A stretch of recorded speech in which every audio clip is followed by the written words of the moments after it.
Hola, estás en Instantes Reales, donde cada momento es un universo de emociones.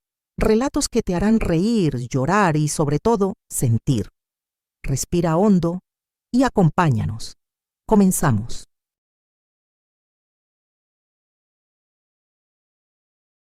Antonio caminaba por el parque cuando su mirada cayó sobre un banco acogedor que estaba solo junto a la fuente. Decidió descansar y se sentó, sumergiéndose en la quietud y la paz de aquel lugar. Reinaba una belleza sorprendente, como salida de las páginas de un libro antiguo. Los altos álamos que flanqueaban la ancha avenida entrelazaban sus copas en lo alto, creando una bóveda viva por la que se colaban rayos dorados de sol. La gente pasaba a su alrededor. Algunos se apresuraban con sus asuntos, otros disfrutaban de un paseo pausado. Madres jóvenes, solas o en pequeños grupos, empujaban cochecitos. Sus rostros estaban iluminados por sonrisas. Niños pequeños en patinetes y bicicletas iban de un lado a otro, llenando el aire de risas cristalinas. Era una escena idílica de la vida urbana. Aquel paisaje apacible despertó en Antonio recuerdos de su propio pasado. Recordó un hermoso parque en el centro de un pueblito que fue el decorado de su infancia. Hasta quinto grado lo crió principalmente su abuela Ana, y solían pasear juntos allí. Daban de comer a los pájaros, mantenían largas conversaciones sobre todo lo imaginable. Y la abuela siempre lo mimaba con un panecillo de la panadería local o un helado. A veces en el parque se encontraban con chicos del barrio que también paseaban con sus padres. La abuela y el abuelo, si él estaba con ellos, organizaban juegos divertidos alrededor de la fuente o entre los árboles majestuosos. Fue una época luminosa y serena, colmada de calor y cuidado. Al recordar a su abuela, Antonio sonrió sin querer, pero la sonrisa estaba teñida de una leve tristeza. Ahora podía pensar en ella sin el dolor punzante que lo atormentó justo después de su partida. Ocurrió cuando él ya cursaba el tercer año de la universidad, y aún así lloró sin vergüenza. La abuela Ana fue quizá la persona más cercana y querida de su vida, alguien que lo entendía sin palabras. Pensaba en ella a menudo, sobre todo en los momentos decisivos de su destino.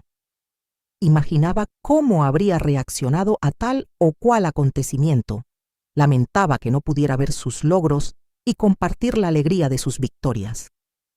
Y victorias no le faltaban.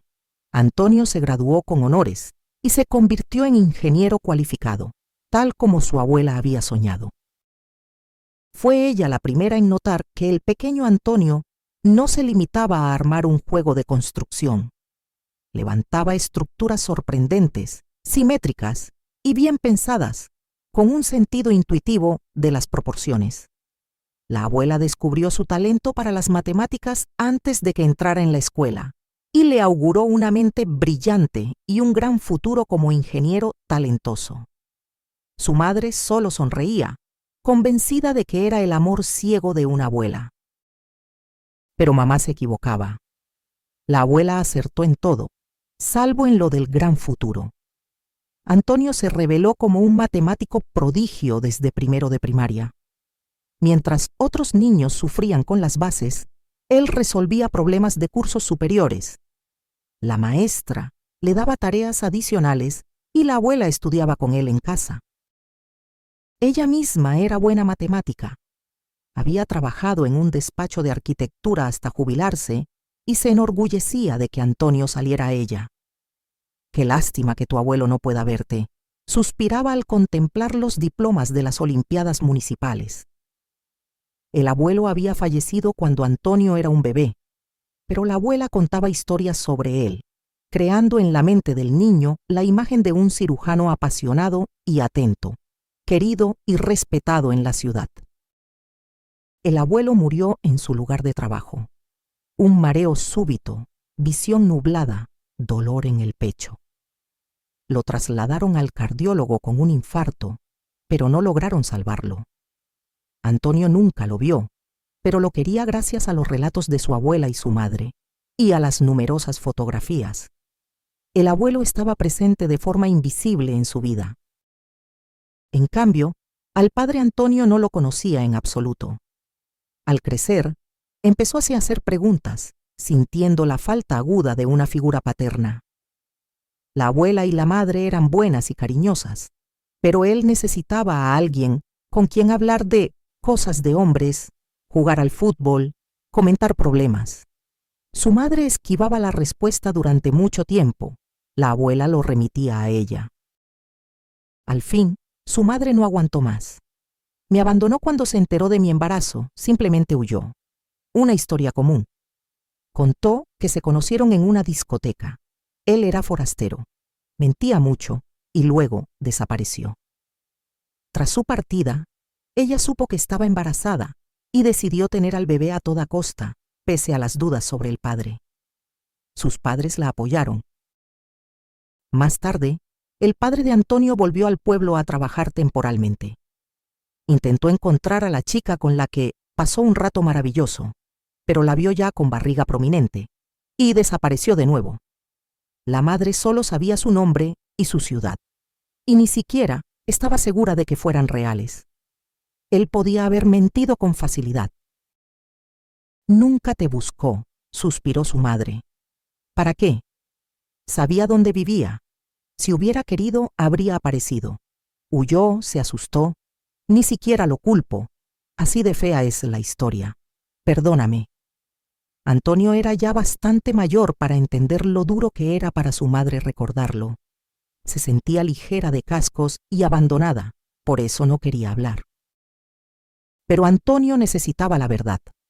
La confesión materna rompió sus ilusiones y dejó de soñar con encontrarse con su padre, de imaginarlo como un héroe obligado a ocultar su identidad por un trabajo importante. Los sueños de un piloto, marinero o militar se disiparon, dejando solo la amarga realidad. Hasta los 10 años, Antonio vivió con su abuela y luego se mudó con su madre.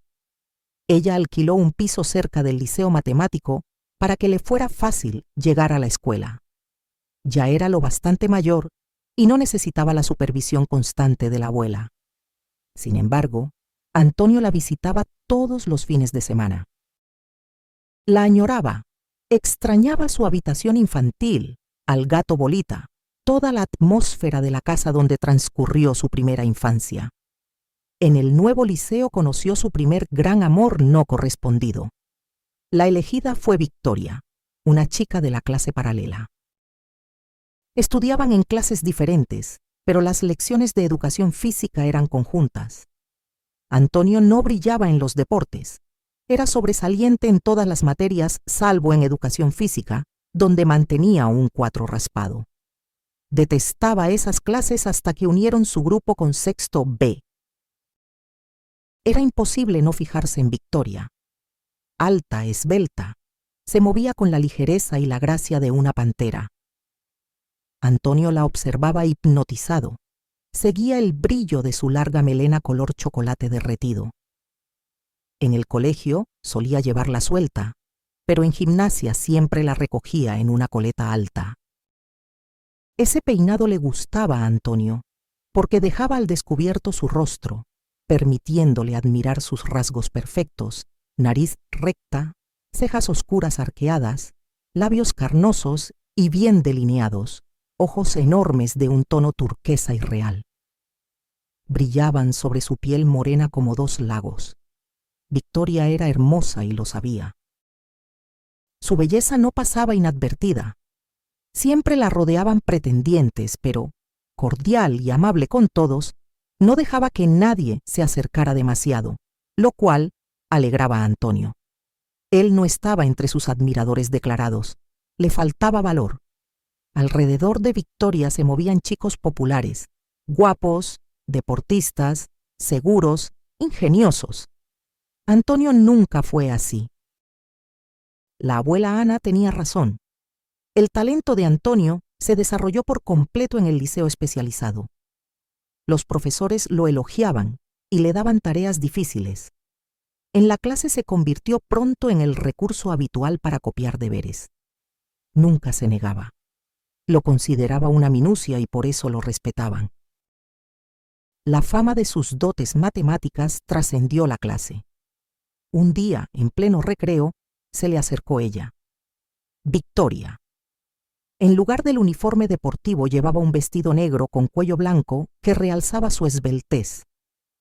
Antonio se quedó paralizado ante su proximidad. «Hola», sonrió Victoria radiante. «Me llamo Victoria. Compartimos la clase de gimnasia, ¿me recuerdas?» Preguntaba si la recordaba, si supiera cuánto pensaba en ella. Antonio asintió débilmente, incapaz de articular palabra. «Verás», continuó titubeando un poco, «la profe de mates nos dejó un examen complicado para casa. No entendí nada y la nota es decisiva. Si saco un 5 suspendo el trimestre. Mamá me mata. ¿Me ayudas?» Antonio habría movido montañas por Victoria, así que aceptó. Sus ojos turquesas se iluminaron de alegría.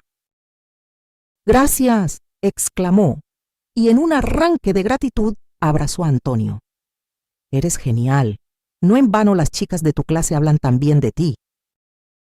Después de aquello no llegaron a ser amigos, pero ya no era invisible para ella. Se saludaban en los pasillos y a veces sus miradas se cruzaban en gimnasia. Rara vez ella iniciaba una conversación trivial, pero a Antonio le daba igual. Lo importante era que lo veía. En noveno, Victoria empezó a salir con Sergio, capitán del equipo de fútbol local. Ese año surgieron muchas parejas en la escuela. Debía ser la edad. Antonio sentía una punzada parecida a los celos al verlos juntos. Seguía enamorado, y aquel sentimiento adolescente se había fortalecido. Las demás chicas no interesaban a Antonio. Algunas compañeras le tenían simpatía. Con un poco de iniciativa por su parte, habrían salido con él encantadas. Pero a él no le importaba. Su mente estaba ocupada por la inalcanzable Victoria. Antonio se alegró cuando corrió el rumor de que Sergio había dejado a Victoria por una estudiante mayor. Victoria, casi como venganza, comenzó a salir con un chico también mayor que ella, quien la recogía en coche tras las clases. Era guapo, elegante, como un protagonista de serie juvenil. Parecía también universitario. Victoria, con los ojos brillantes de felicidad, se subía al lujoso automóvil y se iban. Según Antonio oía, ese chico era hijo de padres acaudalados. «¡Qué suerte tiene Victoria! Está loco por ella. En cuanto cumpla 18 se casan», decían las compañeras. «Victoria consiguió un billete a la vida feliz. Ya no necesitará estudiar. Tendrá dinero de sobra».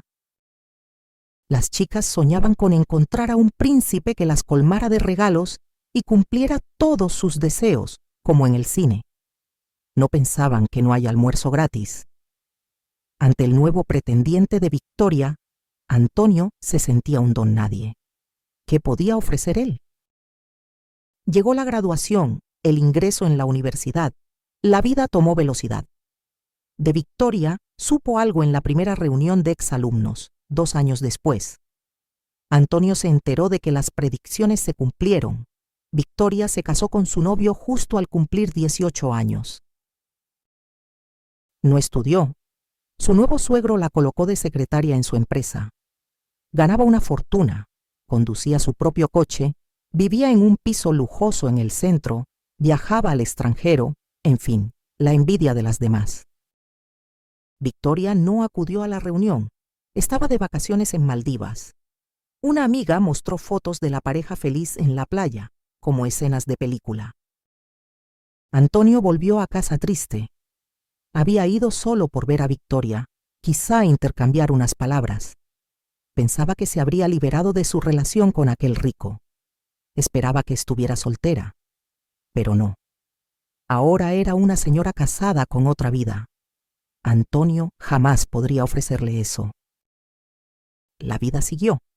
Estudios, exámenes, olimpiadas, proyectos. Antonio, como joven prometedor, consiguió media jornada en la gran petrolera Espectro, aún siendo estudiante. Las nóminas triplicaban el promedio provincial y al principio mareaban. Trabajaba mucho, compaginaba estudios y empleo, pero lo hacía bien. La abuela y su madre estaban orgullosas. Luego, solo su madre pudo estarlo, porque la abuela falleció de repente. Antonio cayó en apatía, de la cual lo sacó su trabajo y la idea de que a la abuela le dolería verlo así. Ella quería que viviera a pleno. Antonio creyó haber olvidado a Victoria. Los recuerdos de primer amor permanecen, pero ya no dolían. Incluso empezó a salir con una chica, Nuria, y la relación se volvió seria. Nuria estudiaba un curso menos en la misma universidad. Era dulce, amable, inteligente, apasionada por la arquitectura moderna. Antonio sabía que Nuria lo amaba de verdad. Se veía en sus ojos y se sentía en sus caricias. Era agradable saberlo. Él no sentía por Nuria aquella pasión intensa que tuvo por Victoria, pero la comprendía y la atención de ella lo conmovía. Le gustaba cuidarla, hacerla sonreír. Coincidían en lo esencial, se entendían sin palabras. Idilio total. Eso bastaba. El amor por Victoria era cosa de adolescentes. Los adultos perciben el mundo de otra manera. Con Nuria estaba bien y en paz. No tenían prisa por casarse. Querían primero consolidarse profesionalmente. Ambos estaban seguros de que se casarían tarde o temprano. Antonio terminó la universidad primero y consiguió jornada completa en Espectro. El sueldo se multiplicó al igual que las tareas. Pronto Nuria se graduó y gracias a una recomendación del rector, ingresó en un despacho de arquitectura. Sus ojos brillaban al hablar de su nuevo trabajo y Antonio la comprendía, él sentía igual. Nuria incluso se mudó con Antonio. Para entonces él ya había podido comprar su propio piso y reformarlo. Vivían como un matrimonio y planeaban la boda. Nuria soñaba con una ceremonia veraniega, un vestido blanco, fotos a la orilla del río. A Antonio le parecían bien todas sus ideas, o quizá le daban igual. Su mente estaba en un gran proyecto. Eso sucedió en febrero. Nuria viajó a ver a sus padres un fin de semana largo. Antonio y sus colegas consiguieron una gran financiación para un proyecto. Alguien propuso celebrarlo en un bar del centro. Antonio aceptó. Las negociaciones fueron tensas. Quería relajarse. Alejandro, su compañero, aseguraba que allí había la mejor música en vivo, buena cerveza y chicas guapas. El bar estaba lleno, pero al ser cliente habitual, Alejandro consiguió un sofá en un rincón. La charla, bromas, risas, soñaban con el éxito futuro. Entonces Antonio no creyó lo que veía en sus ojos. Victoria. Se mareó, el pulso se aceleró, un escalofrío le recorrió la espalda. Todo como en la juventud. Ella seguía ejerciendo sobre él un enorme poder. Sus sentimientos no habían cambiado. Victoria. Sí, Victoria había cambiado mucho, pero seguía atrayéndolo como un imán. Cuando la vio, hablaba con una camarera. Sonreían. Era su sonrisa, su cabello color chocolate cayendo sobre los hombros, sus ojos turquesa que brillaban, pero en ellos había ahora algo nuevo, quizá tristeza. Victoria llevaba un vestido esmeralda hasta la rodilla y unas zapatillas invernales robustas, un estilo deportivo elegante. ¿Viste a alguien conocido?, preguntó Alejandro siguiendo su mirada. Guapa, ¿eh? Victoria se dirigió a una puerta de servicio. Antonio se levantó y la siguió. Al poco ella salió con uniforme de camarera, camiseta negra, vaqueros ajustados, delantal gris y una chapa con el nombre Victoria. ¿Victoria?, preguntó Antonio. Ella lo miró detenidamente, lo reconoció y sonrió con timidez. Antonio, vaya, ¿cuánto has cambiado? ¿Trabajas aquí? Como ves, suspiró, la vida da vueltas inesperadas. Antonio explicó que trabajaba en Espectro y Victoria lo alabó. Quedaron en charlar al final de su turno. Durante la noche intercambiaban miradas. Antonio se llenaba de ternura. Al cerrar el bar se sentaron. Habló de su matrimonio con Maximiliano.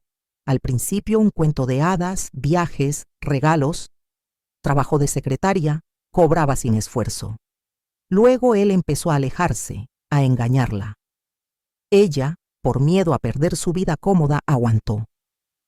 Cuando Maximiliano la dejó por otra, se vio sin nada, sin estudios, solo con ropa cara que vendió para pagar alquiler. Terminó de camarera.